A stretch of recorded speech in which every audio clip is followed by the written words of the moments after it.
Hello friends. अब हम start कर रहे हैं लिपिड मेटाबॉलिज्म इन फास्टिंग स्टेट। पहले हम डिस्कस कर चुके हैं इससे पहले टॉपिक में कीटोन बॉडी सिंथेसिस और कीटोन बॉडी यूटिलाइजेशन। हमने पढ़ा था कि ketone body synthesis and ketone body utilization occur in starvation and diabetes, diabetic ketoacidosis, starvation ketoacidosis. अभी हम बात उसी को एक्सटेंड करते हैं डिस्कशन को। एक आदमी है जो फास्टिंग स्टेट में है, स्टारवेशन में है। अब उसके पास ग्लूकोज नहीं है, तुम खाना नहीं खा रहे हो, तो तुम फास्टिंग स्टेट में हो, स्टारवेशन में चले गए। तो एनर्जी कौन प्रोड्यूस करेगा? फैट से एनर्जी प्रोड्यूस करेंगे। हमें पता है एडिपोज टिश्यू में, यस, जो माँ का प्यार है, जो हमारा एडिपोज टिश्यू में इकट्ठा हुआ है, उसको यूटिलाइज करेंगे, वो काम आएगा। तुम फास्टिंग स्टेट में हो, स्टारवेशन में हो, हार्मोन सेंसिटिव लाइपेज एक्टिवेट हो जाएगा। Hormone sensitive lipase is activated by glucagon. हमें पता है, निमोनिक बताया था कि insulin hates hormone sensitive lipase. Insulin hormone sensitive lipase को इनहिबिट करता है, ग्लूकागोन इसको एक्टिवेट करता है। एपिनेफ्रिन इसको एक्टिवेट करता है। ग्लूकोकोर्टिकोइड ग्लूकोकोर्टिकोइड्स एक्टिवेट करता है। एसीटीएच, ये जो कॉमन हार्मोन्स हैं, ये सब क्या करेंगे? हार्मोन सेंसिटिव लाइपेज को एक्टिवेट कर देंगे। वो लाइपेज क्या करता है? लिपिड को तोड़ता है। एडिपोज टिश्यू में, हमारे एडिपोज टिश्यू में ट्राईएसाइल ग्लिसरॉल है। क्वेश्चन आता है कि most common storage form of lipid is triacylglycerol, triglyceride, neutral fat. तीन नाम है इसके, हम पहले भी डिस्कस कर चुके हैं। ट्राईएसाइल ग्लिसरॉल, ट्राइग्लिसराइड और न्यूट्रल फैट एडिपोज टिश्यू में इकट्ठा हुआ है। जब मजबूरी होगी, हम स्टारवेशन में चले जाएंगे, हम फास्टिंग में चले जाएंगे, तब इस ट्राईएसाइल ग्लिसरॉल को तोड़ दिया जाएगा और इसमें से फैटी एसिड निकलेगा। फैटी एसिड निकलेगा और इस फैटी एसिड को ऑक्सीडाइज करके हम एनर्जी प्रोड्यूस करेंगे। तो ये जो हार्मोन सेंसिटिव लाइपेज है, ये इस ट्राईएसाइल ग्लिसरॉल को कट करेगा और इसमें से फैटी एसिड निकाल देगा, दो फैटी एसिड निकाल देगा। अब फर्दर बीटा ऑक्सीडेशन कैसे होगा वो अभी हम शॉर्टली डिस्कस करेंगे। उससे पहले एक कंसेप्ट ले लेते हैं। अभी मैंने बताया बीटा ऑक्सीडेशन कब होता है? Beta oxidation occur in starvation and diabetes. Yes, starvation and diabetes. Starvation या तुम फास्टिंग भी कह सकते हो। फास्टिंग में शुरू हो जाता है, यानी जब तुम खाना नहीं खा रहे हो, सेल के पास ग्लूकोज नहीं है, एनर्जी प्रोड्यूस करने के लिए ग्लूकोज नहीं है, सेल क्या करेगी? फैटी एसिड को यूज करेगी for the production of energy, beta oxidation of fatty acid. Diabetes, blood glucose high है लेकिन सेल के पास नहीं पहुंच पा रहा। सेल क्या सोचेगी? मेरे पास ग्लूकोज नहीं है, तो it will utilize fatty acid to produce energy, beta oxidation of fatty acid. मैं फिर रिपीट कर रहा हूं, beta oxidation occur in fasting, starvation and diabetes. तुम्हें पता है तुम खाना नहीं खा रहे हो, तो ग्लूकोज नहीं है, तो सेल यूटिलाइज करेगी फैटी एसिड। डायबिटीज में ब्लड ग्लूकोज हाई है लेकिन सेल के पास नहीं पहुंच पा रहा है, तो सेल यूटिलाइज करेगी fatty acid, beta oxidation of fatty acid. So beta oxidation occur in starvation and diabetes. Commonly question जो आता है वो स्टारवेशन एंड डायबिटीज पे आता है। उसमें पढ़ा है ग्लूकोनियोजेनेसिस। ग्लूकोनियोजेनेसिस हम पहले पढ़ चुके हैं कार्बोहाइड्रेट में। ग्लूकोनियोजेनेसिस, लीवर नया ग्लूकोज बनाता है, किडनी नया ग्लूकोज बनाती है। ग्लूकोनेसिस अकर इन लीवर एंड किडनी। क्यों? क्योंकि ब्रेन यूटिलाइज करता है ग्लूकोज, तो लीवर नया ग्लूकोज बनाता है। तो फास्टिंग में, फास्टिंग, स्टारवेशन और डायबिटीज में, यानी सेम कंडीशन, यदि तुम फास्टिंग स्टेज में हो, स्टारवेशन में हो, तो लीवर क्या करेगा? नया ग्लूकोज बनाएगा, ग्लूकोनियोजेनेसिस। तुम डायबिटीज हो तुम्हें, तो तुम blood glucose would be high लेकिन सेल के पास नहीं पहुंच पाएगा। सेल क्या सोचेगी? ग्लूकोज नहीं है, तो विल डू ग्लूकोनियोजेनेसिस। तो gluconeogenesis also occur in starvation and diabetes. तो फास्टिंग, स्टारवेशन को मैंने एक ही माना है। क्वेश्चन यूजुअली स्टारवेशन पे आता है लेकिन फास्टिंग में भी यही होता है। और कीटोन बॉडी तो हमने डिस्कस किया है इससे पहले कि keto acidosis, keto acidosis, keto acidosis और ketone body synthesis occur in starvation and diabetes. So 3 pathway हैं, ये याद रख लेना, कई बार क्वेश्चन आया हुआ है। 3 पाथवे हैं, beta oxidation, gluconeogenesis and ketone body synthesis. All these 3 occur in starvation and diabetes. अभी शॉर्टली डिस्कस करेंगे हम beta oxidation occur in mitochondria. कहां पे होता है ये? माइटोकॉन्ड्रिया में होता है। Gluconeogenesis first step start occur in mitochondria, फिर बाद में साइटोसोल में भी होता है। तो यानी gluconeogenesis occur both in mitochondria and cytosol. Ketone body synthesis अभी हमने डिस्कस की है कि कीटोन बॉडी सिंथेसिस और कीटोन बॉडी यूटिलाइजेशन दोनों के दोनों माइटोकॉन्ड्रिया में होते हैं। तो मैं कह सकता हूं 3 पाथवे हैं, beta oxidation, gluconeogenesis and ketone body synthesis. तीनों के तीनों पाथवे सेम कंडीशन में होते हैं, सेम कंपार्टमेंट में होते हैं। Same condition starvation diabetes, same compartment mitochondria mitochondria mitochondria. Gluconeogenesis occur in mitochondria start in mitochondria, तुम्हें पता है, yes mnemonic hug, yes heme synthesis, urea cycle and gluconeogenesis occur in both mitochondria and cytosol. And चौथा point क्या है? Hug प्यारे, जो rarely question है। pyrimidine synthesis also occur in both mitochondria and cytosol. We will discuss all these pathways separately. तो for the time being, 3 pathway, same condition, same compartment, कुछ ना कुछ तो है दया। सीआईडी क्या है दया? इस रिलेशन को एक्सप्लोर करेंगे, इसी पे क्वेश्चंस आते हैं और कंसेप्ट बड़ा इंपॉर्टेंट है। तो मैं स्टार्ट कर रहा हूं beta oxidation of fatty acid. Beta oxidation of fatty acid, हमें एनर्जी प्रोड्यूस करनी है, लेकिन नेचर का रूल है जब भी तुम्हें एनर्जी प्रोड्यूस करनी होती है पहले थोड़ा बहुत इन्वेस्टमेंट होता है। तो यानी बीटा ऑक्सीडेशन से पहले एक्टिवेशन ऑफ फैटी एसिड भी होता है, जिसमें 2 एटीपी यूज हो जाते हैं। अभी नहीं याद रहेगा कोई दिक्कत नहीं, हम यहाँ पे स्टार्ट करते हैं हेडिंग से, beta oxidation of fatty acid. इसको मैं 3 पार्ट में डिवाइड कर लेता हूं।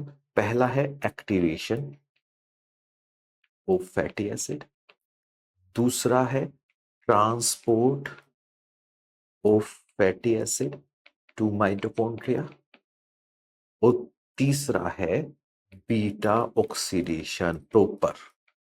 यानी कि पहले हम फैटी एसिड को एक्टिवेट करेंगे। भाई तुम्हारा दोस्त है, काम नहीं कर रहा, खतरनाक जगह है। खतरनाक क्या है? माइटोकॉन्ड्रिया, तुम्हें पता है जो भी चीज जाती है माइटोकॉन्ड्रिया में ऑक्सीडाइज हो जाती है, खत्म। तो ये बेचारा फैटी एसिड है, इसको तुमने एक्टिवेट किया, ड्यू पिलाई और बताया इसे डर के आगे जीत है। ये पुंगी पे चढ़ गया, कहना कोई बात नहीं मैं जाऊंगा। तो तुमने एक्टिवेट किया इसे, मोटिवेट नहीं, एक्टिवेट किया। क्या? Activation of fatty acid. अब इसको हम एक्टिवेट करके माइटोकॉन्ड्रिया में भेज देंगे, transport of fatty acid inside the mitochondria.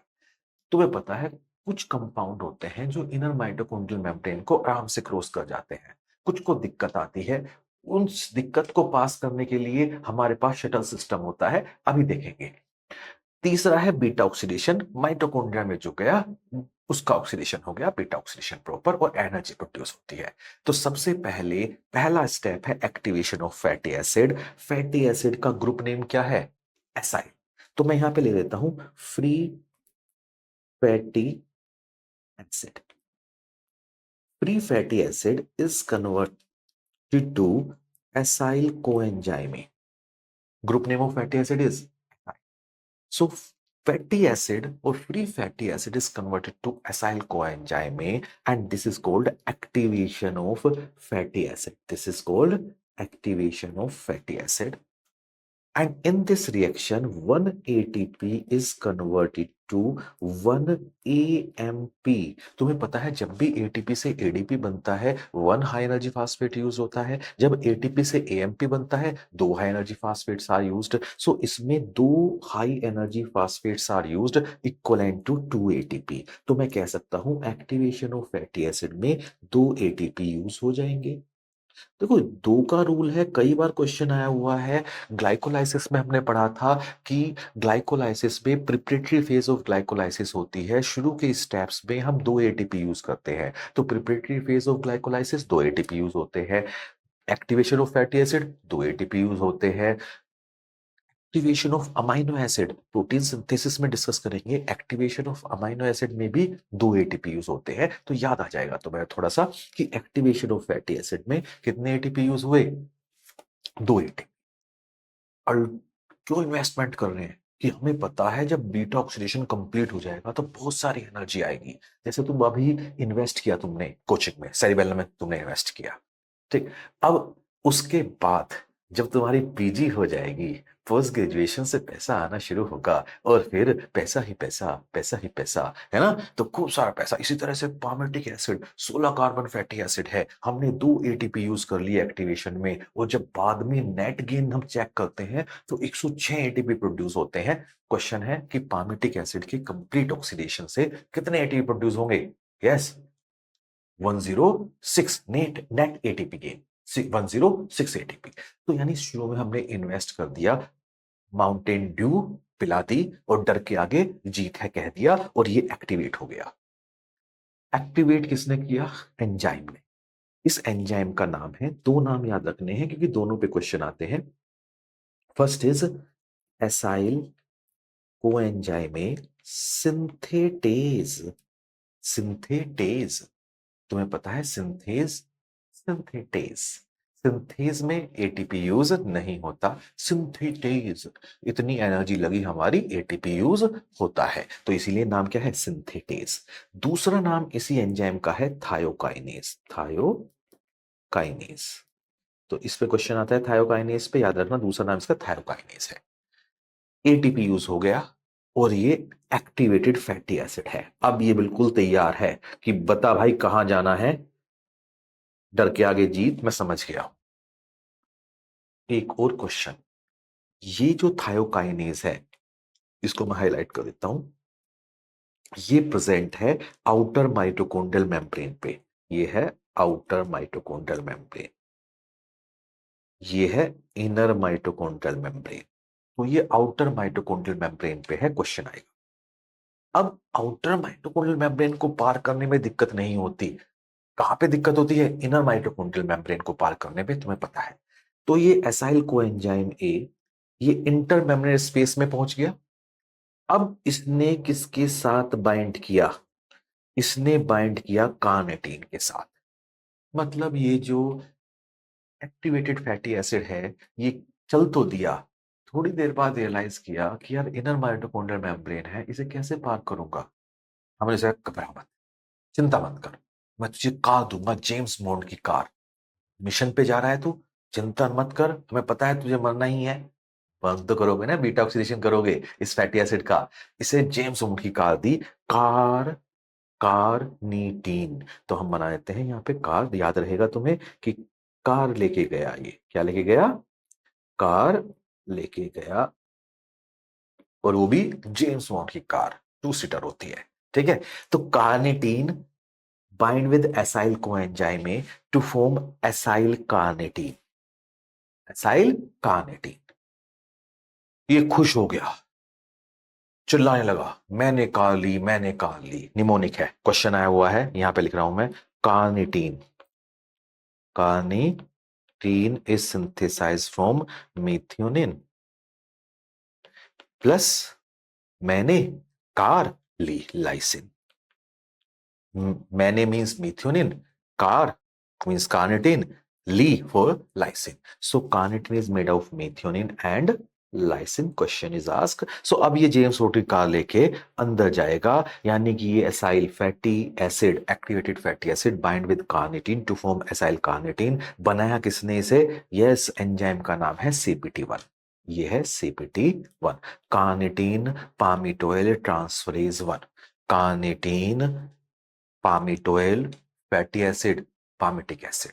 Most common fatty acid which is oxidised is palmitic acid. तो मैं यहां पे लिख देता हूं, ये जो फैटी एसिड है, सपोज पामिटिक एसिड है, पामिटिक एसिड। और तुम्हें पता है पामिटिक एसिड में कितने कार्बन होते हैं? 16 कार्बन। कितने carbon? 16 carbon. Yes, palm 1 2 3 4 5 6 7 8 9 10 11 12 13 14 15, palm is 16। तो ये पामिटिक एसिड है। पामिटिक एसिड कार्निटीन पे जुड़ा, इसीलिए नाम हो गया एंजाइम का कार्निटीन पामिटोइल ट्रांसफरेज। यानी कार्निटीन पे पामिटोइल का ट्रांसफर कर दिया CPT1। ये भी आउटर माइटोकॉन्ड्रियल मेम्ब्रेन पे है। ये भी क्या है? आउटर माइटोकॉन्ड्रियल मेम्ब्रेन पे है। तो दो एंजाइम आउटर माइटोकॉन्ड्रियल मेम्ब्रेन पे है। अब ध्यान से सुनो, जो ये CPT1 है, इसने पामिटिक एसिड जोड़ा, लेकिन पामिटिक एसिड का ग्रुप नेम क्या है? एसाइल। तो दूसरा नाम CPT1 का है CAT1। तो कंफ्यूज मत होना, क्वेश्चन आए, कुछ क्वेश्चन में CAT1 मिलेगा, कुछ क्वेश्चन में CPT1 मिलेगा। तुम कह सकते हो carnitine पामिटोइल। Palmitoyl is fatty acid and group name of fatty acid is acyl. So carnitine acyl transferase 1, CAT1 और CPT1। तो कैट बनाना चाहो यहां पे बना सकते हो, याद रहेगा तुम्हें। कैट माने बिल्ली। तो इसकी हेल्प से यस एसाइल कार्निटीन बन गया। और carnitine is made up of methionine and lysine. अब ये एसाइल कार्निटीन का लेके अंदर जाएगा, का लेके अंदर जाएगा। एक एंजाइम है ट्रांसलोकेज। नाम इसका पूरा लिख देता हूं, यदि तुम्हें सिर्फ नाम याद रखना है ट्रांसलोकेज सफिशिएंट है। ट्रांसलोकेज पूरा नाम है इसका carnitine acyl carnitine, acyl carnitine translocase. तुम्हें पता है ट्रांसलोकेज हमने माइटोकॉन्ड्रिया में इलेक्ट्रॉन ट्रांसपोर्ट चेन में डिस्कस किया था। एडीपी एटीपी ट्रांसलोकेज उस टाइम बताया था मैंने। ट्रांसलोकेज क्या करता है, एक चीज यहां पे बाइंड की, एक चीज यहां पे बाइंड की, घूम गया, एक चीज अंदर दूसरी चीज बाहर। और वो कहां पे था? एडीपी एटीपी ट्रांसलोकेज वो था इनर माइटोकॉन्ड्रियल मेम्ब्रेन पे। और ये ट्रांसलोकेज भी कहां पे है? इनर माइटोकॉन्ड्रियल मेम्ब्रेन पे है। यहां पे इसने कार्निटीन से बाइंड किया, यहां पे कार्निटीन से बाइंड कर दिया, ओके, और यहां पे एसाइल कार्निटीन बाइंड किया और ये घूम गया। तो कार्निटीन बाहर और एसाइल कार्निटीन अंदर। और this acyl carnitine ultimately CPT2 की हेल्प से ये एसाइल ग्रुप निकल जाएगा, एसाइल कोएंजाइम में निकल जाएगा। क्या कहा मैंने? CPT2, यानी कि चौथा एंजाइम है CPT2। ये CPT1 था, CAT1 CPT1, ये CAT2 और CPT2 की हेल्प से ये फिर फैटी एसिड बन गया। तो अब तक हमने डिस्कस किया है एक्टिवेशन ऑफ फैटी एसिड। इसको हमने एक्टिवेट किया, डर के आगे जीत है, माउंटेन ड्यू पिलाई। थोड़ा सा खर्चा आया, 20 रुपए का माउंटेन ड्यू आ जाती है, 2 ATP यूज हो गए। अब ये इतना एक्टिवेट हो गया, कहने लगा बता भाई कहाँ जाना है? हमने कहा जाना तो अंदर है माइटोकॉन्ड्रिया के। तो कहने लगा जाऊंगा कैसे? तो हमने कहा तेरे पास कार दे देते हैं तुझे कार्निटीन, तो ये कार्निटीन की हेल्प से चला जाएगा अंदर।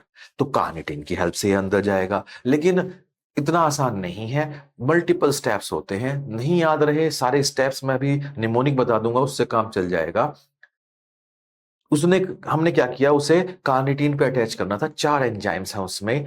अब तक हमने 4 एंजाइम डिस्कस किए हैं। पहला तो एक्टिवेशन ऑफ फैटी एसिड था, जिसका नाम था एंजाइम का थायोकाइनेज और एसाइल कोएंजाइम सिंथेटेज, जो कि आउटर माइटोकॉन्ड्रियल मेम्ब्रेन पे प्रेजेंट था। दूसरा था CPT1, जो कि आउटर माइटोकॉन्ड्रियल मेम्ब्रेन पे था। 2 आउटर पे हैं, 2 इनर पे हैं। ट्रांसलोकेज तुम्हें पता ही है यूजुअली कहां पे होता है? इनर माइटोकॉन्ड्रियल मेम्ब्रेन पे होता है। और ये CPT2 इनर माइटोकॉन्ड्रियल मेम्ब्रेन पे होता है। और इसकी हेल्प से ये फैटी एसिड माइटोकॉन्ड्रिया में पहुंच गया। तो ये 2 स्टेप हमारे हो गए, यहां तक हो गया। अब हम स्टार्ट कर रहे हैं beta oxidation of fatty acid. अब हमें एनर्जी प्रोड्यूस करनी है पामिटिक एसिड से। हम स्टार्ट करते हैं पामिटिक एसिड से।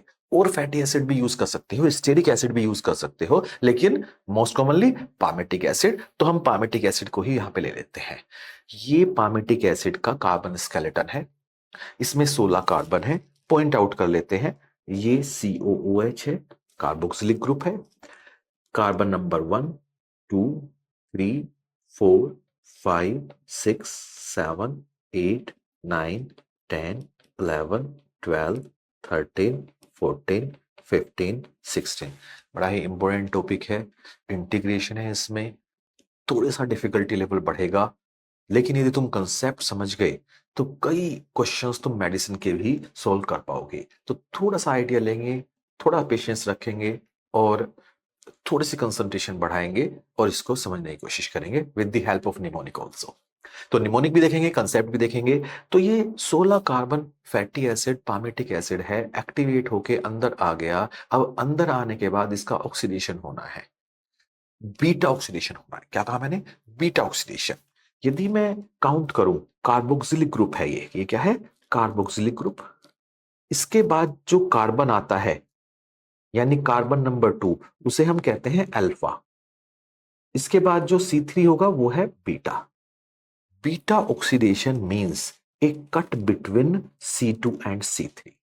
बीटा ऑक्सीडेशन का मतलब है हम कट लगाएंगे C2 और C3 के बीच में, अल्फा और बीटा के बीच में कट लगेगा तो उसे कहते हैं बीटा ऑक्सीडेशन।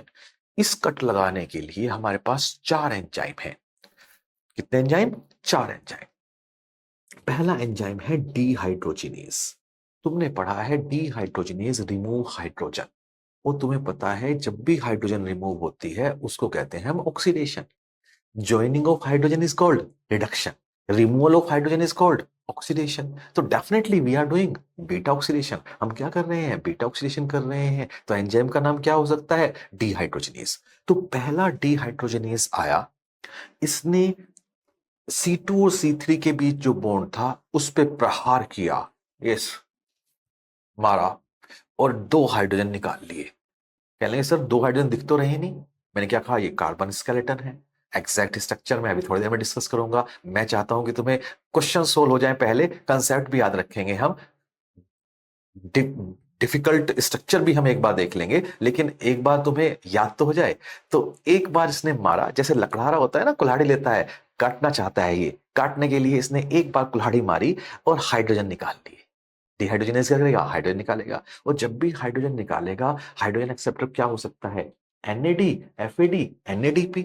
मोस्ट कॉमनली क्या होता है? एनएडी। लेकिन यहां पे एफएडी लेगा, यानी कि यहां पे डीहाइड्रोजनेज ने हाइड्रोजन निकाले और उस हाइड्रोजन को ले लिया एफएडी ने और बना दिया एफएडीएच। क्या बना दिया? एफएडीएच बन गया। अब कट करके देखा यार, बड़ा स्ट्रॉन्ग बॉन्ड है, नहीं कट पा रहा, थोड़ा सॉफ्ट कर लेते हैं। निमोनिक बता रहा हूं मैं। यस, जैसे लकड़ी है कट नहीं पा रही, हमने थोड़ा सा पानी डाल देते हैं, थोड़ी सॉफ्ट हो जाएगी। तो हाइड्रेटेज, तो हमने वाटर जोड़ दिया, वाटर डाला, हाइड्रेटेज। अब दोबारा कुल्हाड़ी मारी, another enzyme dehydrogenase. Dehydrogenase remove hydrogen, dehydrogenase ने हाइड्रोजन रिमूव किया। इस बार हाइड्रोजन लेगा एनएडी। इस बार कौन लेगा? NAD to form NaDH। तो अब तक हमने इस बॉन्ड को कट करने के लिए 3 एंजाइम यूज किए हैं। पहला एंजाइम था डीहाइड्रोजिनेज। इस डीहाइड्रोजिनेज ने हाइड्रोजन निकाला, एफएडी ने ले लिया, एफएडीएच बना लिया। फिर पानी डाल दिया, हाइड्रेटेज। फिर डीहाइड्रोजिनेज आया और उसने हाइड्रोजन निकाला और इसको एनएडी ने ले लिया। अब थोड़ा सा बच गया था, लकड़ी है, थोड़ी सी लकड़ा तोड़ता है ना ब्रांच को, कोई पेड़ की शाखा होती है उसे तोड़ना चाहता है, पहले तो कुल्हाड़ी मारता है, जब थोड़ा सा रह जाता है तो एक लात मार देता है, टक, टूट जाता है। तो इसी तरह से थायोलेज, थाई लात, और ये टूट गया। तो यानी इस बॉन्ड को कट करने के लिए, बीटा ऑक्सीडेशन करने के लिए हमें 4 एंजाइम की जरूरत होती है। पहला डीहाइड्रोजिनेज एफएडीएच प्रोड्यूस करता है, फिर हाइड्रेटेज आता है, फिर दूसरा डीहाइड्रोजिनेज एनएडीएच प्रोड्यूस करता है, फिर थायोलेज आता है और ये बॉन्ड टूट जाता है। जब ये बॉन्ड टूट जाता है तो ये 2 कार्बन यूनिट, यहां पे मैं लिख लेता हूं, ये 2 कार्बन यूनिट अलग हो जाएंगी as acetyl coenzyme, as acetyl coenzyme में। इसको याद रखने के लिए एनिमेशन वाला निमोनिक देख लेते। ये फैटी एसिड है, carbon carbon carbon carbon, so many carbon. अब इस बॉन्ड को हमने कट करना है, ठीक। तो ये हमारा लकड़हारा है, इसने क्या किया? एक बार कुल्हाड़ी मारी, हाइड्रोजन निकाला, और हाइड्रोजन किसने ले लिया? एफएडी ने। टू फॉर्म एफएडीएच, तो फर्स्ट डिहाइड्रोजन प्रोड्यूस एफएडीएच।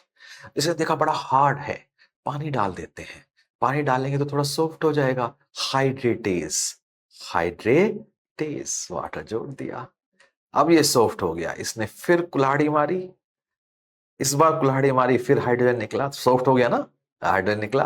अब एनएडी ने ले लिया टू फॉर्म एनएडीएच। अब थोड़ा सा बचा हुआ था, इसने सोचा क्या कुल्हाड़ी मारूं, अभी तोड़ देता हूं। ये अपना चढ़ा, थाई पे हाथ रखा और दे लात, दे टाके, हाँ तोड़ दिया। थायो, थाई लात, थायो लेस, और ये दो कार्बन यूनिट अलग हो गई।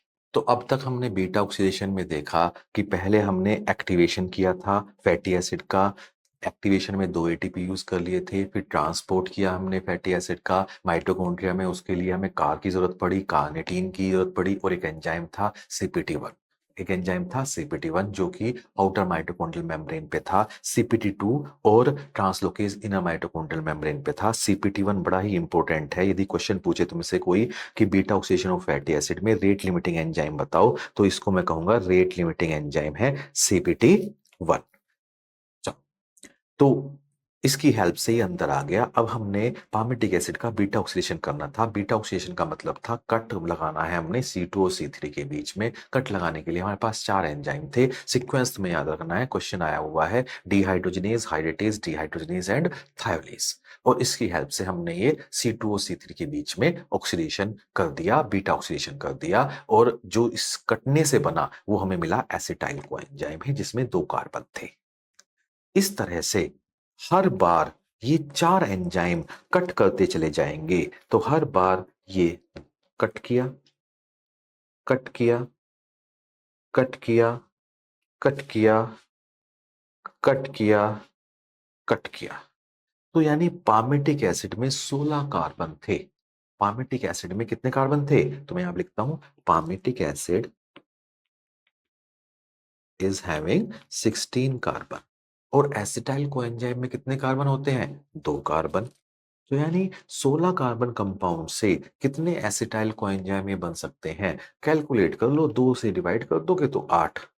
तो यानी पामेटिक एसिड से तुम्हारे 8 एसिटाइल कोएंजाइम बनेंगे। और एक एसिटाइल कोएंजाइम जब क्रैब साइकिल में जाता है, तुम्हें पता है कि एसिटाइल कोएंजाइम क्रैब साइकिल में जाएगा, ये माइटोकॉन्ड्रिया में हो रही है, ये क्रैब साइकिल है, क्रैब साइकिल भी तो माइटोकॉन्ड्रिया में होती है। Yes, citric acid cycle, Krebs cycle mitochondria में होती है। बीटा ऑक्सीडेशन कहां पे हो रहा है, माइटोकॉन्ड्रिया में हो रहा है। ये एसिटाइल कोएंजाइम में कहां प्रोड्यूस हो रहा है, माइटोकॉन्ड्रिया में प्रोड्यूस हो रहा है। तो ये एसिटाइल कोएंजाइम क्रैब साइकिल में चला जाएगा। अब क्रैब साइकिल में जाएगा, तुम्हें पता है एक एसिटाइल कोएंजाइम से 10 एटीपी प्रोड्यूस होते हैं, फ्रीक्वेंटली आस्क्ड क्वेश्चन। तो 8 एसिटाइल कोएंजाइम में यदि मैं सारे के सारे एसिटाइल कोएंजाइम में जो 8 बने पामेटिक एसिड से क्रैब साइकिल में डाल दूं एनर्जी प्रोड्यूस करने के लिए, तो 8 इंटू 10 80 एटीपी प्रोड्यूस हो जाएंगे। 80 एटीपी प्रोड्यूस हो गए। लेकिन हमने देखा जो हमने कट किया था उसमें भी एनर्जी निकली है, और वो प्रोड्यूस किए हैं एक एफएडीएच और एक एनएडीएच। और तुम्हें पता है इलेक्ट्रॉन ट्रांसपोर्ट चेन कहाँ पे होती है, माइटोकॉन्ड्रिया में। और हमें पता है जब भी एफएडीएच इलेक्ट्रॉन ट्रांसपोर्ट चेन में जाता है तो 1.5 एटीपी प्रोड्यूस करता है। जब एनएडीएच इलेक्ट्रॉन ट्रांसपोर्ट चेन में जाता है तो यस प्रोड्यूस करता है 2.5 ATP. So FADH produce 1.5 ATP, NADH produce 2.5 ATP। यानी एक बार कट करने में हमें 1.5 प्लस 2.5 टोटल 4 एटीपी प्रोड्यूस हो गए। पामेटिक एसिड में 16 कार्बन थे, उससे हमने 8 एसिटाइल कोएंजाइम बनाए। उसमें बनाने में कितनी बार कट करना पड़ेगा ऐसे याद नहीं रखेंगे, हम इसको काउंट करेंगे। पहला कट एक एसिटाइल, दूसरा कट दूसरा एसिटाइल, तीसरा कट तीसरा एसिटाइल, चौथा कट चौथा एसिटाइल, पांचवा कट पांचवा एसिटाइल, छठा कट छठा एसिटाइल, सातवां कट सेवेंथ जो क्लीवेज होगा वो प्रोड्यूस करेगा 2 एसिटाइल, तो last cleavage will produce 2 acetyl, so you can से कि 8 एसिटाइल कोएंजाइम में प्रोड्यूस करने के लिए हमें ये 8 एसिटाइल कोएंजाइम में प्रोड्यूस करने थे, उसके लिए हमने 7 क्लीवेज किए, 7 कट लगाए। और अभी हमने पढ़ा है कि एक कट लगाते हैं तो 4 एटीपी प्रोड्यूस होते हैं। अभी बताया मैंने, एक कट लगाने में ये 4 एंजाइम काम करते हैं और एक एफएटीएच एनएडीएच प्रोड्यूस होता है। अल्टीमेटली 4 एटीपी प्रोड्यूस होते हैं एक कट से। तो हमें पामिटिक एसिड में 7 कट लगाने पड़े, तो 7 इंटू 4, यस 28 एटीपी हमारे क्लीवेज से प्रोड्यूस हुए। तो प्रोडक्शन कितना हो गया? तुम कहोगे पामेटिक एसिड में 7 क्लीवेज से 28 एटीपी प्रोड्यूस होते हैं, और जितने भी एसिटाइल कोएंजाइम हैं, यदि आठों के आठों में माइटोकॉन्ड्रिया में क्रेब्स साइकिल में डाल दूं, तो हर एसिटाइल से 10 एटीपी प्रोड्यूस होंगे, तो टोटल एटीपी एटीपी प्रोड्यूस हो गए। 80 प्लस 28 108 एटीपी प्रोड्यूस हो गए। लेकिन तुमने माउंटेन ड्यू पिलाई थी उसे, डर के आगे जीत है। 20 रुपए की, नहीं 20 नहीं, 2 रुपए की मान लेते हैं, 2 रुपए की माउंटेन ड्यू। पुराना जमाना है, ऐसे याद रखो नहीं तो कंफ्यूजन हो जाएगा। 2 एटीपी यूज किए थे। कितने एटीपी यूज किए थे? 2। तो एक्टिवेशन ऑफ फैटी एसिड में तुमने 2 एक्टिवेट एटीपी तो यूज कर चुके हो, तो नेट गेन की बात आएगी। प्रोड्यूस तो 108 हुए, net gain, net gain 108 minus 2 ATP, that is 106 ATP. तो क्वेश्चन आता है कंप्लीट ऑक्सीडेशन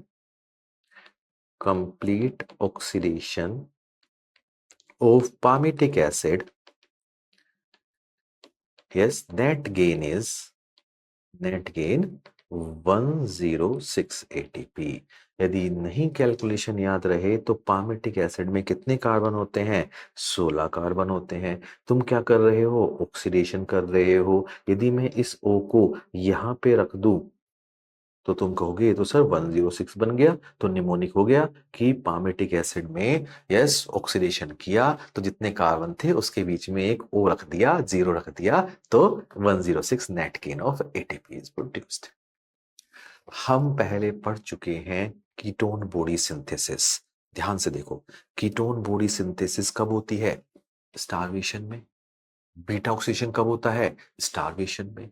तो हम स्टारवेशन की कंडीशन ले लेते हैं, although you can say fasting state, starvation, diabetes, beta oxidation occur, ketoacidosis occur. लेकिन हम सिंपली थोड़ा सा सिंप्लीफाई करने की कोशिश करें कंसेप्ट को, तो हमने ले लिया कि पेशेंट स्टारवेशन में है, स्टारवेशन में कीटोएसिडोसिस होगी, कीटोन बॉडी सिंथेसिस होगी। तो मैंने यहाँ पे कीटोन बॉडी सिंथेसिस भी ले लिया, और यहाँ पे लिख देता हूं मैं, this is ketone body synthesis.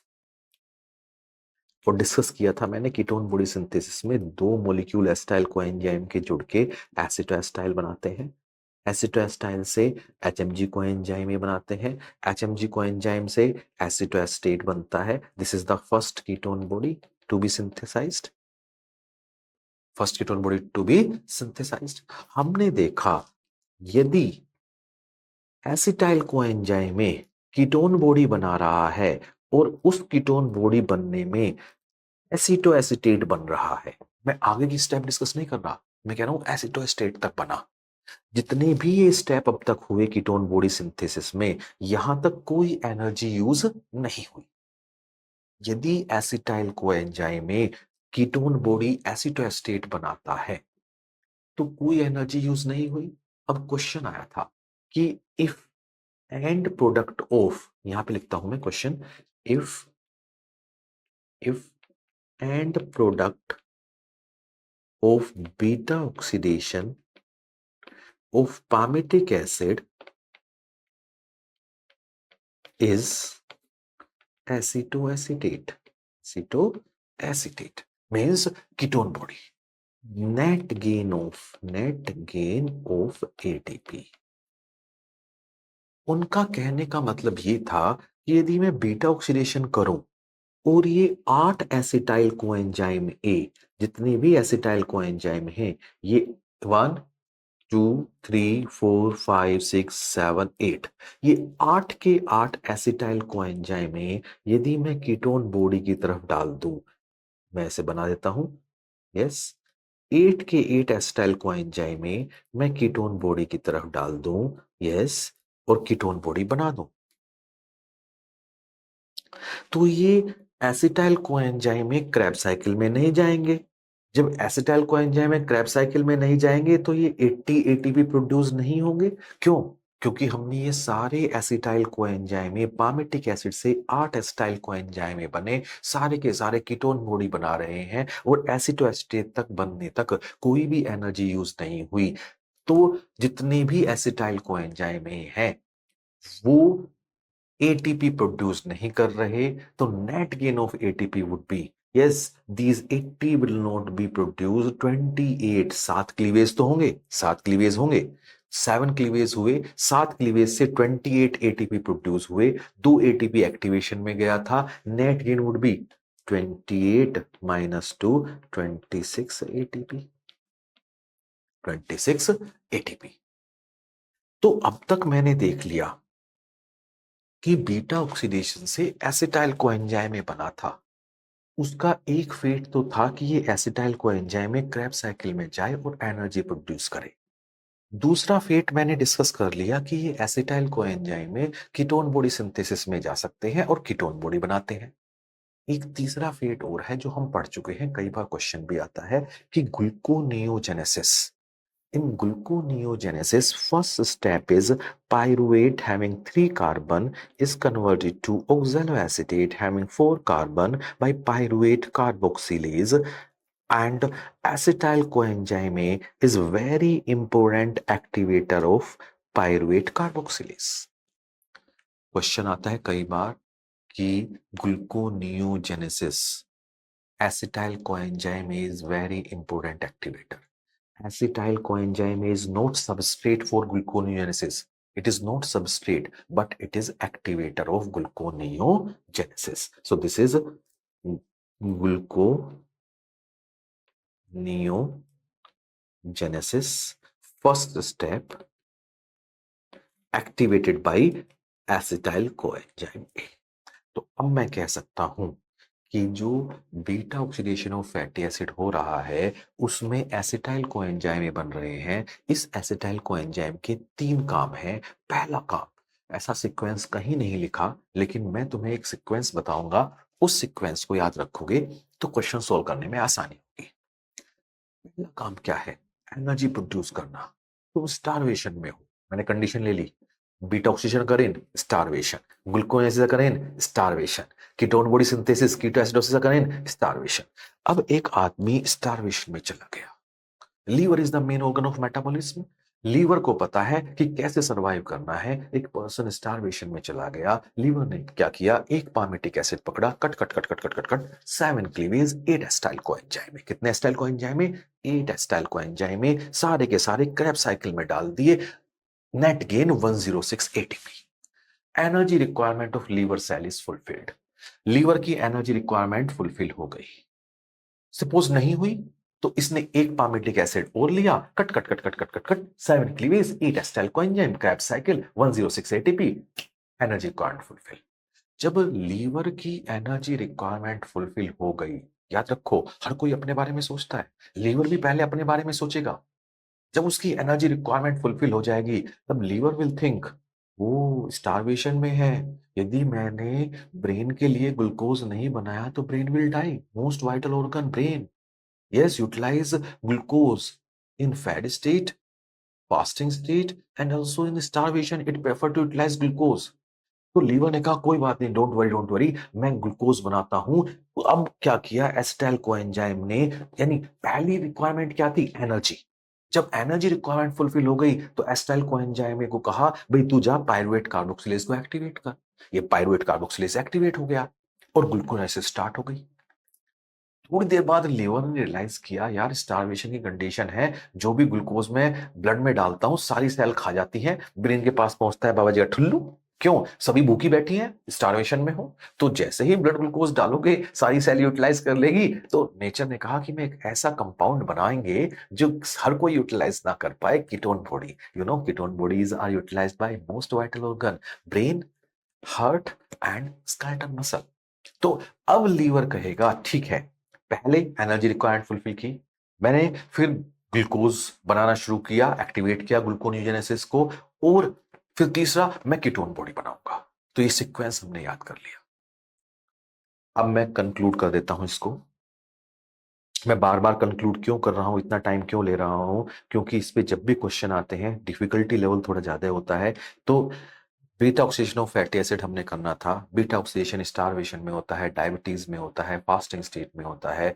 इसमें 3 स्टेप है। पहले हमने फैटी एसिड को एक्टिवेट किया, 2 एटीपी यूज हो गए। अब इस एक्टिवेटेड फैटी एसिड को हमने कार्निटिन की हेल्प से माइटोकॉन्ड्रिया में फेंक दिया। अब माइटोकॉन्ड्रिया में बीटा ऑक्सीडेशन होना था। जब बीटा ऑक्सीडेशन हो रहा था तो इसमें कट लगेगा। कट लगाने के लिए हमारे पास 4 एंजाइम थे। जब ये कट लगाते हैं, एक एफएडीएच प्रोड्यूस करते हैं, एक एनएडीएच प्रोड्यूस करते हैं। एफएडीएच 1.5 एटीपी प्रोड्यूस करेगा इलेक्ट्रॉन ट्रांसपोर्ट चेन से, NADH 2.5 ATP, net gain 4 ATP होगा। यानी 1 कट लगाएंगे तो एक कट से एक एसिटाइल कोएंजाइम बनेगा और 4 एटीपी प्रोड्यूस होंगे। और इस तरह से पामिटिक एसिड में 7 क्लीवेज से 8 एसिटाइल कोएंजाइम प्रोड्यूस होंगे। 7 कट से 8 एसिटाइल कोएंजाइम प्रोड्यूस होंगे। तो हमने देखा पामिटिक एसिड के कंप्लीट ऑक्सीडेशन में 8 एसिटाइल कोएंजाइम बनते हैं, 7 कट लगते हैं। एक एसिटाइल से 10 एटीपी प्रोड्यूस होते हैं क्रेब साइकिल में, तो नेट 80 एटीपी प्रोड्यूस होते हैं बाई क्रेब साइकिल। और जब 7 कट लगते हैं, एक कट से 4 एटीपी, तो 28 एटीपी। तो net production production is 108 ATP, लेकिन 2 एटीपी तो हमने शुरू में यूज कर लिए थे एक्टिवेशन में, तो नेट गेन इज 106 एटीपी। लेकिन एक क्वेश्चन आया था, यदि मैं ये सारे एसिटाइल कोएंजाइम में क्रेब साइकिल में डालूं ही ना, यदि मैं नहीं डालूंगा तो एटीपी प्रोड्यूस नहीं होंगे, ये एटीपी 80 एटीपी प्रोड्यूस नहीं होंगे। तो net gain would be, yes, यदि मैं इसको क्रेब साइकिल में डाल के सीधा सीधा कीटोन बॉडी की तरफ भेज दिया तो net gain would be, yes, 26 ATP. If end product of beta oxidation of palmitic acid is acetoacetate, net gain is 26 ATP.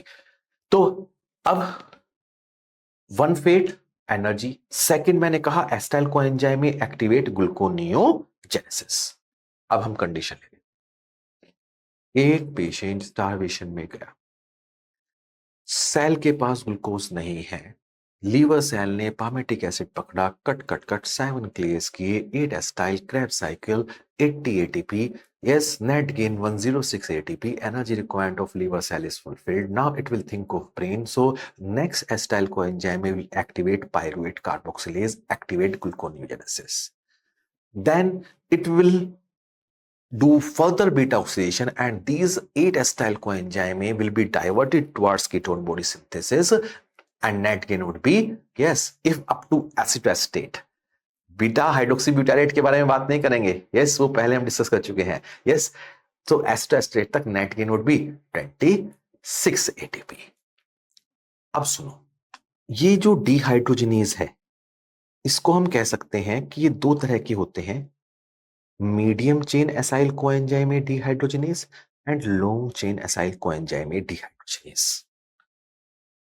मतलब पामिटिक एसिड में 16 कार्बन थे।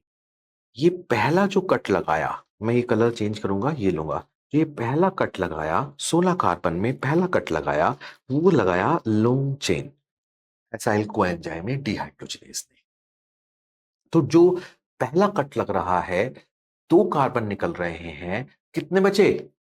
14। किसने कट किया? ये लॉन्ग चेन ने। दूसरा कट लगाया, फिर 2 कार्बन निकले, अब कितने बचे? यस, 12। भाई 16 कार्बन थे, पहला कट लगा, 2 कार्बन निकल गए, 14 बच गए। सेकंड कट लगा, 2 कार्बन निकल गए, 12 बच गए। यानी शुरू के 2 कट तो long chain acyl coenzyme dehydrogenase लगाया, लेकिन इसके बाद जितने भी ये कट लग रहे हैं, वो लगा रहा है मीडियम चेन। यानी मैं कलर चेंज करूंगा, मैंने ये सब कट कौन लगा रहा है? Medium chain. मीडियम चेन यानी up to 12 carbon fatty acid cut are done by medium chain acyl coenzyme dehydrogenase. यदि एक पेशेंट मेरे पास आया, उसको डिफिशियंसी है, deficiency of medium chain acyl coenzyme dehydrogenase, क्या होगा? एक पेशेंट है, उसको medium chain acyl coenzyme dehydrogenase deficiency है। अब वो स्टारवेशन में चला गया। जैसे ही स्टारवेशन में गया, सेल क्या यूटिलाइज करेगी? Fatty acid to produce energy. तो लीवर ने एक पामिटिक एसिड पकड़ा और बीटा ऑक्सीडेशन शुरू कर दिया। मैं फिर कह रहा हूं, मैंने एक क्लिनिकल सिनेरियो लिया है, मीडियम चेन असाइल कोएंजाइम में डिहाइड्रोजनेज डिफिशियंसी। इस पेशेंट में ये स्टारवेशन में चला गया है। Liver cell will take one palmitic acid, cut cut cut cut beta oxidation, cut cut cut cut. ना ना ना, कट कट कट नहीं, सिर्फ कट कट। दो कट मारे, दो कट मारे, ओके, और दो एसिटाइल कोएंजाइम में निकाल दिए। आगे तो कट कर ही नहीं पाएगा। आगे कट क्यों नहीं कर पाएगा? क्योंकि ये क्या है? Medium chain acyl coenzyme dehydrogenase deficient. तो यानी कि एक पामिटिक एसिड से सिर्फ दो एसिटाइल कोएंजाइम बने, क्रैब साइकिल में जाएंगे 20 ATP. Energy requirement of liver cell is not fulfilled. Liver cell ने दूसरा पामिटिक एसिड पकड़ा, cut cut Krebs cycle, energy requirement not fulfilled. तीसरा palmitic acid, cut cut Krebs cycle. अब उसके पास एक्स्ट्रा एसिटाइल कोएंजाइमे नहीं है। यानी medium chain acyl कोएंजाइमे dehydrogenase deficiency में सिर्फ और सिर्फ पामिटिक एसिड से दो एसिटाइल कोएंजाइम बनते हैं। पहले बना करते थे 8। तो पहले एनर्जी बहुत सारी प्रोड्यूस होती थी, अब सिर्फ दो acetyl coenzyme, crab cycle, energy requirement not fulfilled. मैं तुम्हें बताया था, हर कोई अपने बारे में सोचता है, तो लीवर भी अपने बारे में सोचता है, पहले अपनी एनर्जी रिक्वायरमेंट फुलफिल करेगा। Cut cut Krebs cycle, cut cut Krebs cycle, cut cut Krebs cycle. No extra acetyl coenzyme to activate gluconeogenesis. तो ग्लूकोनियोजेनेसिस नहीं होगी तो हाइपोग्लाइसीमिया होगा। हाइपोग्लाइसीमिया। भाई जितने भी एसिटाइल कोएंजाइम थे वो सब क्रैब साइकिल में डालता रहेगा, पहले अपनी एनर्जी रिक्वायरमेंट फुलफिल करेगा। जब वो लीवर सेल जिंदा रहेगी तभी तो कुछ कर पाएगी दूसरे के लिए, तो हाइपोग्लाइसीमिया हो जाएगा। No extra acetyl coenzyme to form ketone bodies, तो decrease ketone bodies. So ketone bodies would be low and hypoglycaemia would be there. ध्यान रखो, इस पेशेंट में दिक्कत कब आ रही है? जब बीटा ऑक्सीडेशन हो रहा है। भाई medium chain acyl coenzyme dehydrogenase enzyme किसके लिए जरूरत है? बीटा ऑक्सीडेशन के लिए। यदि इस पेशेंट को टाइम पे खाना देते रहो तो ये तुम्हें परेशान नहीं करेगा। क्यों? बीटा ऑक्सीडेशन कब होता है? स्टारवेशन में। यस। तो जब भी क्वेश्चन आएगा क्लिनिकल सिनेरियो, वो तुम्हें देंगे कि एक बच्चा है, वो कई दिन से फास्टिंग पे है या खाना नहीं खा रहा, एब्डोमिनल डिस्कम्फर्ट है या गैस्ट्रिक इश्यू है, गैस्ट्रिक इन्फेक्शन हो गया, तो वो खाना नहीं कर खा पा रहा, यानी स्टारवेशन में है। तो वो हिस्ट्री देते हैं क्योंकि ये सिम्टम्स प्रेसिपिटेट होते हैं जब स्टारवेशन में होता है।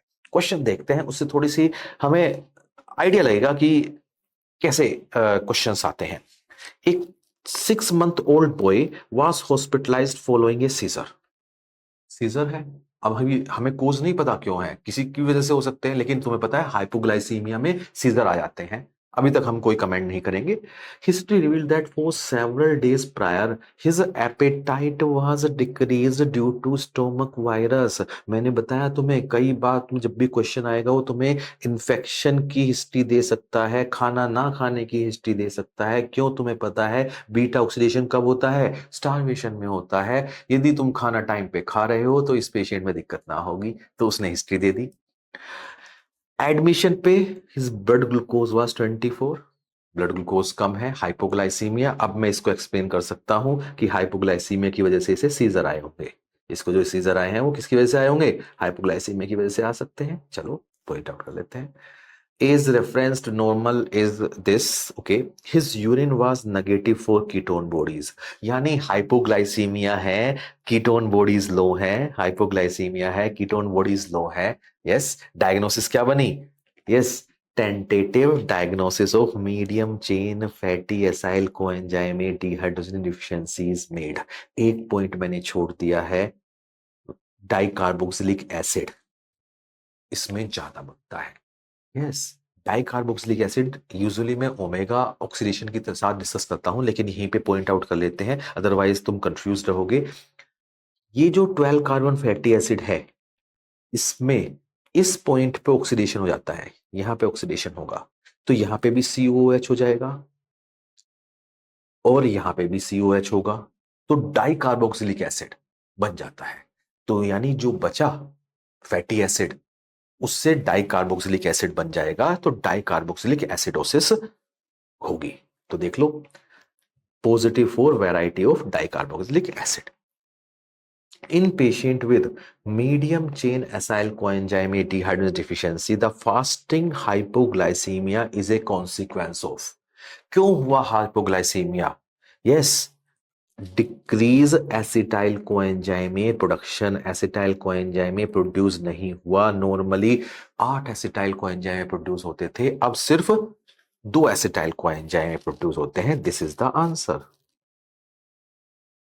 Next option, decrease ability to convert acetyl to glucose. मैं बता चुका हूं, कई बार क्वेश्चन आया हुआ है, acetyl coenzyme is not a substrate, acetyl coenzyme not a substrate for gluconeogenesis. So acetyl coenzyme to glucose तो बनता ही नहीं है, तो ये ऑप्शन तो वैसे ही गलत हो गया। Increase conversion of acetyl coenzyme to acetoacetate, नहीं, सारा एसिटाइल कोएंजाइम एनर्जी प्रोड्यूस करने में लग गया, एसिटोएसिटेट कीटोन बॉडी बल्कि कम बन रही है। Increase production of ATP NADH, नहीं, एनएडीएच कम प्रोड्यूस हो रहा है, एटीपी कम प्रोड्यूस हो रहा है, तो आंसर इज ए। अब जमाइकन वोमिटिंग सिकनेस को हम इजीली एक्सप्लेन कर सकते हैं। अफ्रीका में एक प्लेस है जमाइका, वहां पे अक्की फ्रूट्स होते हैं, यदि वो अनराइप है तो उसमें एक सब्सटेंस मिलता है हाइपोग्लाइसिन। हाइपोग्लाइसिन, ये हाइपोग्लाइसिन इनहिबिट करता है एसाइल कोएंजाइम डिहाइड्रोजिनेज, यानी बीटा ऑक्सीडेशन में जो एंजाइम है उसका नाम क्या है? डिहाइड्रोजिनेज। एक्चुअली ये डिहाइड्रोजिनेज क्या है? Acyl coenzyme dehydrogenase, acyl coenzyme dehydrogenase. तो यदि एसाइल कोएंजाइम डिहाइड्रोजिनेज डिफिशिएंट हो जाए या काम नहीं कर रहा होगा तो beta oxidation of fatty acid नहीं होगा। तो अकी फ्रूट खाने से, अनराइप फ्रूट खाने से पेशेंट को वोमिटिंग होगी, नाम अपने आप बता रहा है वोमिटिंग, और ये एसाइल कोएंजाइम में डिहाइड्रोजिनेज इनहिबिट हो जाएगा, तो बीटा ऑक्सीडेशन नहीं होगा। यदि बीटा ऑक्सीडेशन नहीं होगा, बीटा ऑक्सीडेशन नहीं होगा तो एसिटाइल कोएंजाइम नहीं बनेगा, एसिटाइल कोएंजाइम डिक्रीज हो जाएगा। एसिटाइल कोएंजाइम नहीं बनेगा तो ग्लूकोनियोजेनेसिस नहीं होगी, डिक्रीज हो जाएगी, हाइपोग्लाइसीमिया हो जाएगा, हाइपोग्लाइसीमिया। ब्रेन के लिए कीटोन बॉडीज भी नहीं बनेंगी, कीटोन बॉडीज भी डिक्रीज हो जाएंगी। यस, कंसेप्ट वही है, बीटा ऑक्सीडेशन होता है, एसिटाइल कोएंजाइम में बनता है, एसिटाइल कोएंजाइम में एनर्जी प्रोड्यूस करता है, ग्लूकोनेसिस को एक्टिवेट करता है, कीटोन बॉडी सिंथेसिस करता है। तो इसमें यदि बीटा ऑक्सीडेशन इनहिबिट हो जाएगा तो एसिटाइल कोएंजाइम में नहीं बनेगा, तो ग्लूकोनेसिस नहीं होगी, हाइपोग्लाइसीमिया हो जाएगा, कीटोन बॉडी लो होंगी, और हाइपोग्लाइसीमिया में तुम्हें पता है सीजर्स आते हैं, कन्वर्जेंस, सीजर्स, कोमा, डेथ। तो कंफ्यूजन होगा कि इसमें बीटा ऑक्सीडेशन की जरूरत क्यों पड़ी, हम क्यों कर रहे हैं बीटा ऑक्सीडेशन? क्योंकि इसमें वोमिटिंग हो रही है। इसको मैं ऐसे एक्सप्लेन करता हूं कि वोमिटिंग हो रही है, जो भी खाता है निकल जाता है, तो वो कंडीशन स्टारवेशन जैसी आ जाएगी कि हमें एनर्जी प्रोड्यूस कहां से करनी होगी? फैटी एसिड से। जब फैटी एसिड से एनर्जी प्रोड्यूस करने की कोशिश करेंगे तो हमारा तो ये एंजाइम इनहिबिट हो जाएगा। जब ये एंजाइम इनहिबिट हो जाएगा, बीटा ऑक्सीडेशन नहीं होगा और ये सीजर, कोमा, डेथ भी हो सकती है। तो ये है जमाइकन वोमिटिंग सिकनेस। कुछ क्वेश्चंस आते हैं, एक बार देख लेते हैं। रेट लिमिटिंग एंजाइम पहले भी डिस्कस कर चुका हूं मैं, या gateway of beta oxidation, that is CPT1, carnitine palmitoyl transferase 1 और कार्निटीन एसाइल ट्रांसफरेज 1, CAT1 और CPT1। तो कैट हमने बिल्ली बनाई थी, यस, ये चौकीदार है। क्या है ये? चौकीदार है गेट पे बीटा ऑक्सीडेशन के। यदि कार्निटीन डिफिशियंसी, ये अभी क्वेश्चन आया है, ये पहले भी हम डिस्कस करते हैं, लेकिन अभी तो क्वेश्चन, अच्छा क्वेश्चन था ये, नीट पीजी में रिसेंटली आया है। यदि कार्निटीन डिफिशियंसी है तो जो मसल है वो फैटी एसिड को यूटिलाइज नहीं कर पाएगी, एनर्जी प्रोड्यूस नहीं कर पाएगी, तो एक्सरसाइज इंटॉलरेंस होगा, एक्सरसाइज नहीं कर पाओगे। अब जो फैटी एसिड है ऑक्सीडाइज नहीं होगा तो वो मसल में एक्यूमुलेट हो जाएगा, तो फैट वैक्यूल, बायोप्सी में फैट वैक्यूल। ये क्वेश्चन में ऑप्शन दे रखा था उसने, डिस्क्रिप्शन में कि फैट वैक्यूल्स होगा बायोप्सी में। इंक्रीज क्रिएटिन काइनेज होगा, मसल में जब कोई भी इंजरी होती है तो क्रिएटिन काइनेज बढ़ जाता है। मायोग्लोबिन, यदि मसल सेल डेथ होगी तो मायोग्लोबिन यूरिया होगा, myoglobin urea. Increase triglyceride esterified with long chain fatty acid, ये इंपॉर्टेंट पॉइंट था। हालांकि डायग्नोसिस तो तुम इन्हीं पॉइंट से बना पाते, लेकिन उन्होंने बड़ी अच्छी बात कही है, लॉन्ग चेन फैटी एसिड ज्यादा है एस्टेरिफिकेशन में। क्यों है? क्योंकि हमें पता है carnitine is required to transfer long chain fatty acid inside the mitochondria. Medium chain fatty acid और शॉर्ट चेन फैटी एसिड मतलब 12 से नीचे कार्बन वाले don't require carnitine, don't require carnitine, directly enter mitochondria, directly enter mitochondria. So ये कुछ questions हैं। अब एक बार हम देख लेते हैं ये डिहाइड्रोजिनेज, हाइड्रेटेज डिहाइड्रोजिनेज और थायलेज कैसे काम करता है। नहीं याद रहे कोई दिक्कत नहीं, नहीं समझ में आए कोई दिक्कत नहीं। निमोनिक मैंने बनाया था, एनिमेशन बनाया था, उससे सफिशिएंट है। लेकिन कई बार स्टूडेंट्स कंफ्यूज होते हैं ये हो क्या रहा है, तो एक बार देख लेते हैं। बीटा ऑक्सीडेशन मतलब C2 और C3 के बीच में कट लगाना है, ये कट लगाना है। पहला डिहाइड्रोजिनेज आएगा, डिहाइड्रोजिनेज हाइड्रोजन निकालेगा, एक हाइड्रोजन ये निकाली, एक हाइड्रोजन ये निकाली। जब ये दो हाइड्रोजन निकाली तो ये अनसैचुरेटेड हो जाएंगे, तो ये डबल बॉन्ड बन जाएगा। यहां से तुमने हाइड्रोजन निकाल दी तो ये यहां पे डबल बॉन्ड बन जाएगा। तो ये है पहला डिहाइड्रोजिनेज, पहला डिहाइड्रोजिनेज। और हाइड्रोजन कौन लेगा?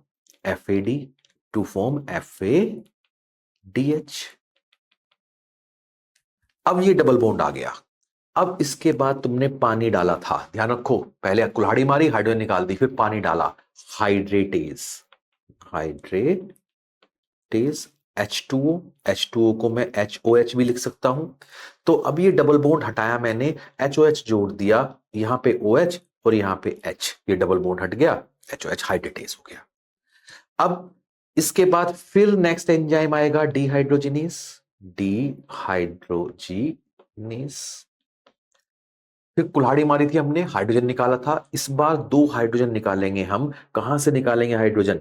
एक तो निकालेंगे हम ये वाला, ध्यान से देखो, एक तो निकाला हमने ये वाला और एक ये निकाला। दो हाइड्रोजन निकाल दिए, यहां पे कीटो ग्रुप आ गया और ये यहां पे बॉन्ड बन गया, ये बॉन्ड सिंगल बॉन्ड रहेगा, कीटो ग्रुप आ गया, याद रहेगा। तो डिहाइड्रोजिनेज, हाइड्रोजन निकले, इस बार NAD ने लिया टू फॉर्म NADH। फिर आ गया थायोलेज, थायोलेज, थाई लात तोड़ दिया, यहां से तोड़ा, अब यहां से तोड़ दिया, ये दो कार्बन ग्रुप निकल गया एसिटाइल कोएंजाइम में। और जो बाकी बचा, ये R लिख लेते हैं यहां पे, जो बाकी बचा वो बन गया फैटी एसिड, 2 कार्बन लेस। तो एसाइल कोएंजाइम में having how many carbon less? 2 carbon less. तो याद रहेगा, पहले डिहाइड्रोजिनेज, हाइड्रोजन निकाल दिए, FADH बना, फिर हाइड्रेटेज, पानी जोड़ दिया, फिर इसके बाद डिहाइड्रोजिनेज, फिर दो हाइड्रोजन निकाले, कीटो ग्रुप आ गया, फिर थायोलेज ने दो कार्बन अलग कर दिए और एसाइल कोएंजाइम में बन गया। यदि पामिटिक एसिड से शुरू किया तो ये 14 कार्बन बनेगा, ये 2 कार्बन यहां पे मैंने बताया था, हर क्लीवेज के बाद 2 कार्बन एसिटाइल कोएंजाइम में निकल जाता है। तो 16 कार्बन पामिटिक एसिड से 8 एसिटाइल कोएंजाइम में बनेंगे, 7 क्लीवेज से बनेंगे। Thank you.